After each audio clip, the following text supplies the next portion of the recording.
Balik lagi bareng gua di SDB ART AI. Cerita kali ini bener-bener kocak, lucu, tapi tetep aja kalau lu ngalamin sendiri mah pasti gak bisa ketawa. Cerita ini kejadiannya di jalur Pantura, tahun 2003-an lah. Waktu itu masih rame-ramenya warung kopi remang-remang pinggir jalan, tempat sopir-sopir truk ngaso sambil nyeruput kopi dan cuci mata. Tahu lah konsepnya, warung kecil, lampunya kuning temaram, dipagerin tirai plastik bening, dan biasanya yang jaga ceweknya. Ya gitu deh. Nah, di salah satu warung kopi inilah kejadian kocak sekaligus horor ini terjadi. Ada tokoh kita namanya Bang Ipul, supir truk Pantura veteran, tapi otaknya mesum, pantang lihat cewek bening dikit. Malam itu, dia sama temennya, Ujang, lagi bawa muatan dari Semarang ke Jakarta. Di tengah perjalanan, mereka berhenti di warung kopi yang nggak biasa. Dari kejauhan warungnya sepi, nggak ada pengunjung lain. Tapi yang bikin mereka mampir adalah cewek bohai dengan dress merah ketat, rambut panjang lebat, duduk di kursi plastik depan warung. Senyumnya aduhai. Buset, Jang, ini mah gak mungkin dilewatin. Mereka berdua pun mampir, sambil udah mikir yang macem-macem. Tapi bro, namanya juga warung kopi remang-remang. Gak semua yang remang itu indah. Kadang malah, saking remangnya malah jadi gelap. Ipul sama Ujang udah nurunin pantat di kursi plastik yang setengah rapuh. Cewek bohai itu nyamperin mereka pelan-pelan, senyum manis, sambil bawain 2 gelas kopi hitam panas yang entah kapan diseduhnya. Dress merah ketatnya nemper di badan, rambutnya panjang lebat, mukanya bening, terlalu bening malah, kayak habis dipoles dempul supernatural. Ipul dengan otak mesumnya udah mulai keluar jurus gombalnya. Mbak, kalau secantik ini beneran jaga warung, gak takut disamper truk-truk nyasar kayak saya? Si Mbak cuma senyum, gak jawab sepatah kata pun. Tapi matanya, tatapannya, kayak lagi nahan ketawa. Tapi ketawa bukan karena digombalin bro. Kayak ketawa ngeliat 2 bocah tolol yang sebentar lagi bakal kena batunya. Ujang yang biasanya pendiam malah udah kebawa suasana. Dia sempat nyeletuk, "Nih warung sepi mbak, tapi saya rela kok nemenin sampai pagi mbak." Ipul dan Ujang gak sadar, suasana di warung itu makin aneh. Lampu kuning temaram yang tadi biasa aja, sekarang mulai berpendar aneh. Kayak lampu bohlam yang setengah nyala, tapi gak mati-mati. Dan tahu gak, kopi di tangan mereka gak pernah kerasa panas. Bahkan gak ada baunya. Tapi dasar bocah goblok, dua-duanya malah sibuk ngelanjutin basa-basi. Sampai akhirnya si Mbak itu tiba-tiba nyeletuk dengan suara pelan, "Udah lama saya nunggu tamu yang berani mampir ke sini." Masih sotoy, Ipul jawab santai, "Iya dong mbak, yang ganteng-ganteng emang harus berani." Tapi Ujang mulai ngerasa ada yang ganjil. Dia narik baju Ipul pelan-pelan. "Pul, lu ngerasa gak sih kok gua nyium bau kembang ya?" Ipul noleh ke belakang dan bruk. Ada suara keras di dalam warung, kayak ada benda jatuh. Tapi warung itu sepi, nggak ada siapa-siapa selain mereka bertiga.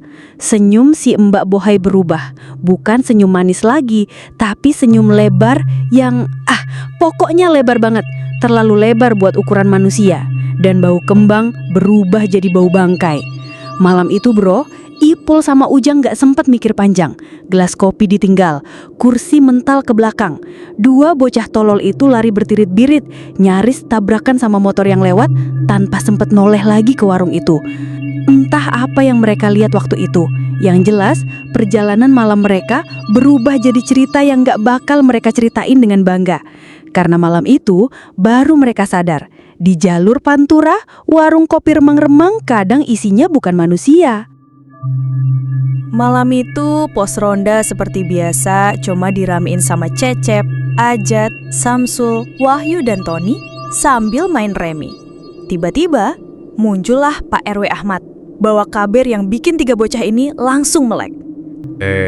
Pada gabut kan? Ini ada job nganterin kayu gelondongan ke Jepara, gajinya lumayan. Tinggal bawa truk dari sini, nyebrang ke Jawa Tengah. Kayu pesanan orang Jepara, buat bikin furnitur katanya. Si Deden Makacruk udah diga masuk. Kalian bisa kan? Cecep, lu kan bisa nyetir. Siap, Pak RW. Kita berenam mah, siap-siap wae. Berenam apaan? 3 orang aja. Cecep, Ajat, Samsul aja berangkat ya. Yang lain gak bisa ikut. Nanti pagi ke rumah ambil nota sama uang jalan kalian. Siap, Pak RW, siap. Sorry ya teman-teman, Lolo gak diajak ya. Jangan nangis ya. Terserah lo dah. Yang penting lo pulang bawa pempek Jepara ya. Jia, yang ada dodol Jepara. Sore itu juga, mereka gas jalan. Naik truk kol diesel tua yang suaranya udah mirip genset pasar malam. Muatan kayu gelondongan segede-gede paha gajah diikat pakai tali tambang yang udah mulai beruban. Perjalanan dari Lampung Utara ke Pelabuhan Bakauheni berjalan lancar. Ajat ngantuk di jok. Samsul sibuk ngelucu sendiri. Cecep sambil nyetir nyanyi koplo yang nadanya do, mi, sol, mi, do. Kadang-kadang truk dia batuk di tanjakan. Tapi mereka enjoy aja. Yang penting gajian cair. Urusan nyampe mah belakangan. Begitu nyampe, pelabuhan mereka naik kapal feri nyebrang ke Merak. Di kapal, Cecep sempet-sempetnya godain cewek yang ternyata istri orang. Untung gak ada yang nyemplung ke laut. Sampai di Merak, perut udah keroncongan. Mereka berhenti dulu di warung remang-remang pinggir jalan, khas area pelabuhan. Warung semi permanen, lampu neon 10 watt, di dalamnya ada ibu-ibu yang jual mie rebus, gorengan, dan es teh manis yang lebih manis dari nasib mereka. Ajat sambil nyeruput teh, nyeletuk. Asli ya, Cep. Ini job kayu kayaknya bakal jadi epic nih. Perasaan dari tadi perjalanan aman, nyaman. Kayaknya job kita bakal mulus nih. Semoga aja deh. Iyalah, Jat. Ini kerjaan halal, bukan nyari setan. Kalaupun ketemu, paling banter juga cicak di warung. Tapi suasana masih santai, nggak ada firasat aneh. Mereka makan, ngerokok, ketawa-ketiwi ngerumpiin si Tony yang nggak diajak gara-gara kebanyakan gaya. Warung remang-remang di Merak itu benar-benar nggak ada nuansa mistis. Justru malah lebih horor harga mie rebusnya yang nggak masuk akal. 15.000, padahal isinya cuma mie setengah mateng sama sawi selembar. Perjalanan lanjut lagi. Udara malam Pantura ngebawa angin asin khas pesisir. Ajat mulai ketiduran di jok. Cekep sambil nyetir ngunyah permen karet. Samsul mulai ngelantur ngomongin teori konspirasi jalan Pantura yang katanya dibangun di atas jalur energi gaib. Tapi baru aja lewat tikungan, mata Cecep langsung menangkap pemandangan yang bikin dia refleks ngerem mendadak. Brat! Ajat kejedot dashboard. Samsul hampir mental ke kaca depan. Ngapain, Cep? Ngerem kagak ada lampu rem lu. Lihat itu, Sul, Jat, ada cewek bohai nganggur di depan warung, dress merah bro. Gila, gimana suara ketutnya tuh cewek ya? Warung kecil, lampunya kuning teramam, tirai plastiknya kebuka setengah. Dan di depan warung, duduk manis cewek dengan dress merah ketat. Rambut panjang tergerai, duduk santai sambil senyum tipis. Mereka bertiga cengir-cengir kayak bocah dapat mainan baru. Cecep langsung banting setir, parkir di depan warung. Ajat udah turun duluan sambil nyengir bayar. Samsul yang tadinya sok alim malah udah nyiapin gombalan. Mereka duduk di kursi plastik, pesan kopi hitam sama kerupuk kulit. Mereka cengir-cengir, sok mesra, sok jagoan. Padahal mereka nggak sadar bentar lagi bakal dapet getahnya. Cecep, Ajat, dan Samsul lagi asyik nongkrong di warung remang-remang. Depan meja udah penuh. Kopi hitam, gorengan, rokok jagoan keluaran pabrikan Bako Malang. Komplit sama kerupuk kulit yang bunyinya lebih berisik dari otaknya Cecep. Si Mbak Bohai dengan senyum manja nyiapin semuanya dengan gaya yang gak manusiawi. Nunduknya, nunggingnya, lihat bempernya. Sampai Cecep ngelus dada sambil mulus dagu. Mata gak berhenti tracking kiri kanan kayak radar militer. Ajat malah lebih parah. Lidahnya udah keluar kayak guguk hausan. Mulutnya mangap, matanya ngelototin gunung kembar yang udah kayak mau meletus. Tinggal nunggu lahar netes ke kerupuk kulit. Samsul dengan gaya sok normal malah nyeletuk konyol. Mbak, ini gorengan enak sih. Tapi nyamuk di sini gede-gede. Ada obat nyamuk kagak? Gue takut di blackjack sama nyamuk segerigaban. Si Mbak cuma senyum. Senyum yang kalau orang awam sih nganggapnya senyum genit. Tapi kalau yang peka, itu senyum udah kayak senyum merekam. Jam di tangan Samsul nunjukin pukul 2 pagi. Suasana makin sepi. Gak ada kendaraan yang lewat kecuali satu truk yang ngebut kayak dikejar arwah penasaran. Samsul noleh ke Cecep sambil nyeletuk. Lah, itu truk ngebut aja. Kagak mau mampir ke warung ini. Apa dia udah tahu tempat ini bagaimana? Cecep cuek. Ajat malah sambil nyeruput kopi. Mereka sibuk sama dunia mesumnya sendiri. Dan di momen itulah, si Mbak Bohai buka suara. Bang, kalau ngopi udah, makan udah. Mau istirahat dulu juga boleh loh. Di belakang ada kamar-kamar kosong. Masuk aja, enak. Bisa tiduran daripada capek di jalan. Seketika, Cecep dan Ajat refleks jawab serempak. Mau mbak. Mata mereka udah melotot. Seolah-olah kata kamar kosong itu kode promo yang gak mungkin dilewatin. Samsul masih coba waras. Cep, ini kayu gak boleh kelamaan di jalan. Orang yang pesen minta buru-buru nyampe Jepara. Tapi siapa yang dengerin Samsul? Cecep udah nyari sendal. Ajat udah bawa rokok. Alasan mereka? Bentar doang Sul. Palingan sejam 2 jam lah buat stretching dikit. Mereka digiring lewat belakang warung. Dan disinilah momen yang harusnya bikin mereka mulai mikir aneh. Warung kecil, dari luar cuma segede angkringan. Tapi begitu lewat pintu belakang, kok tiba-tiba kayak masuk lorong panjang. Dengan lampu merah remang-remang kayak lorong rubah bordil kelas bawah. Ajat sempat nyeletuk. Cecep, gue yakin ini warung. Jangan-jangan udah masuk hotel Melati. Cecep yang udah keburu nafsu tuh menyengir. Bodoh amat Jat, yang penting enak. Lorong itu penuh pintu-pintu kamar kayu.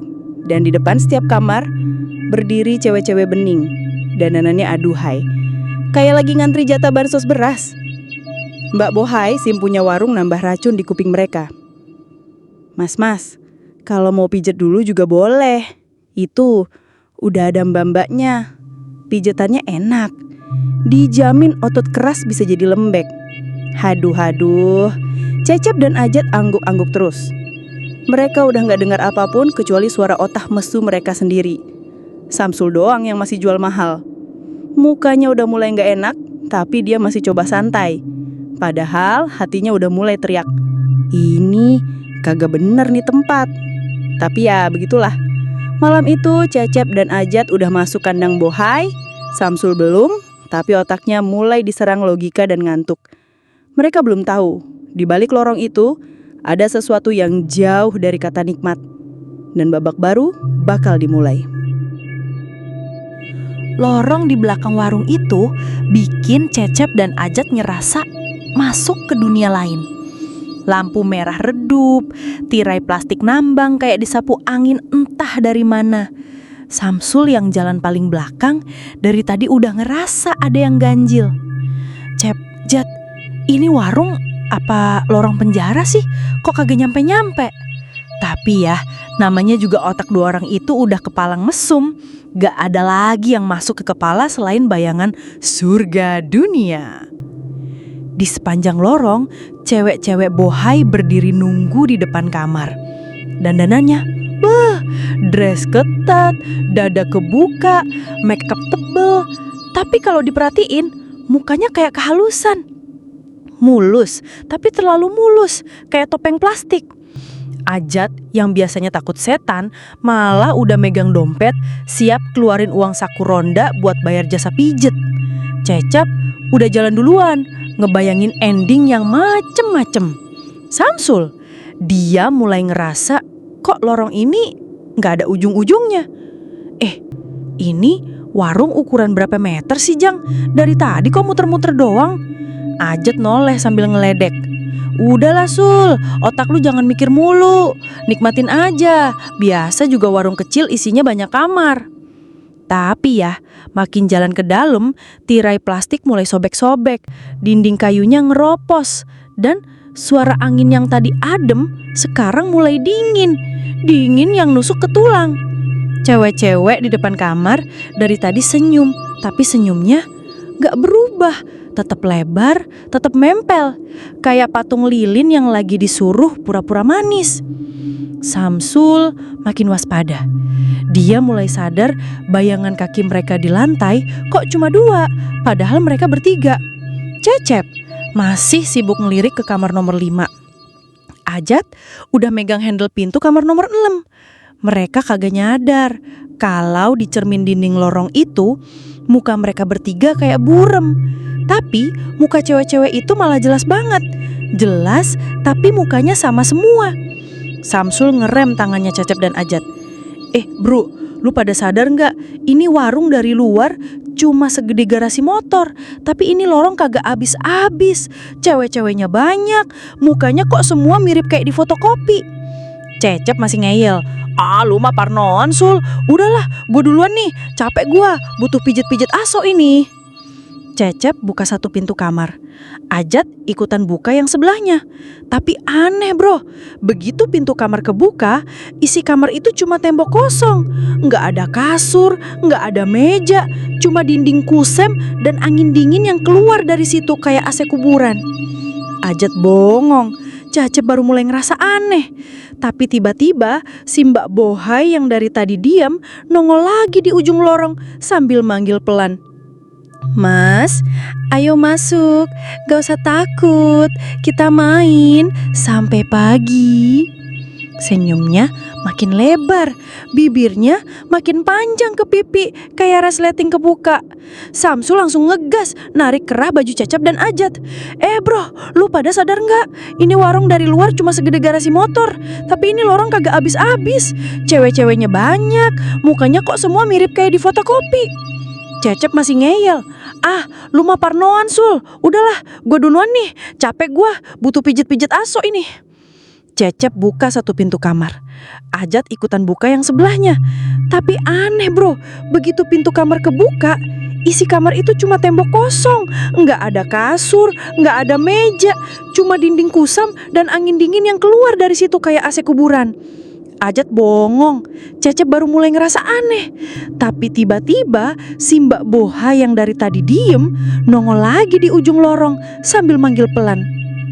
Mas, ayo masuk, gak usah takut, kita main sampai pagi.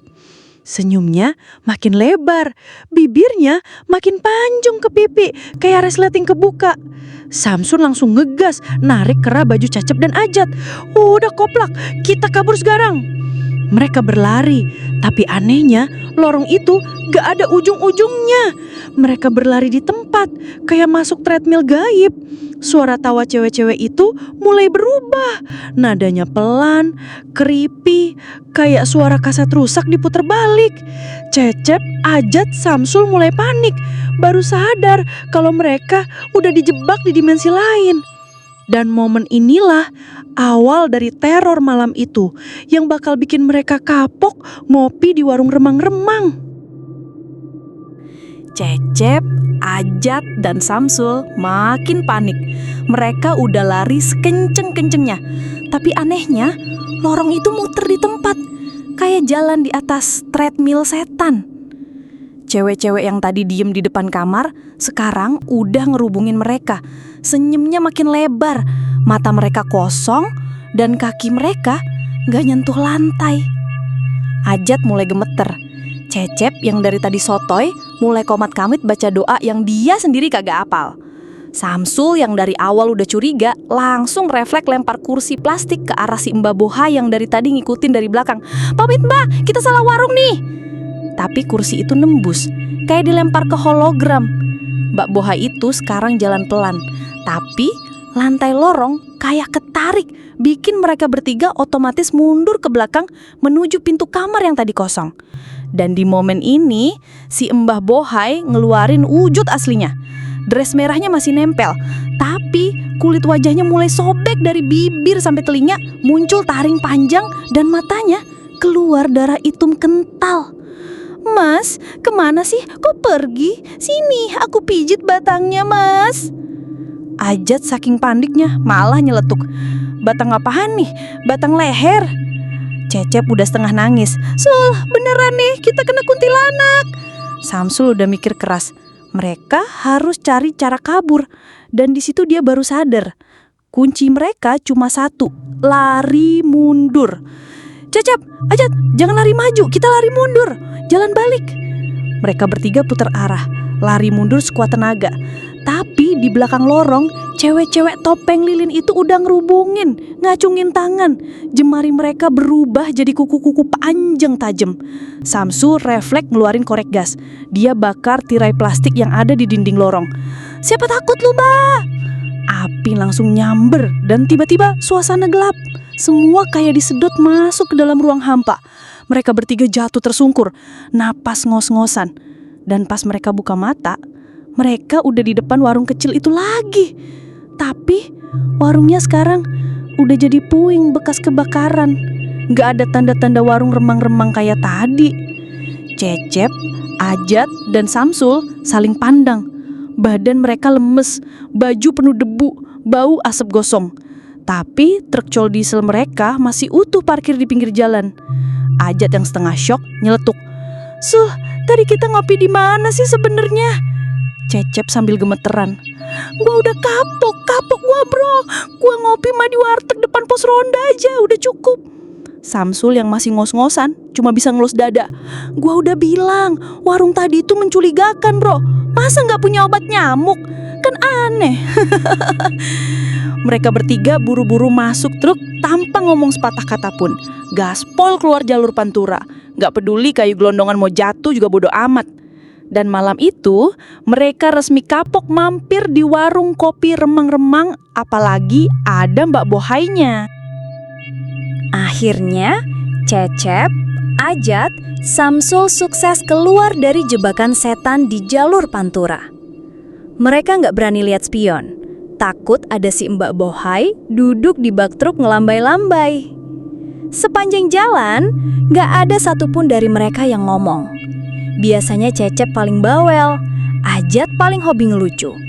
Tapi malam itu, semuanya bungkam, kayak abis dibungkam setan beneran.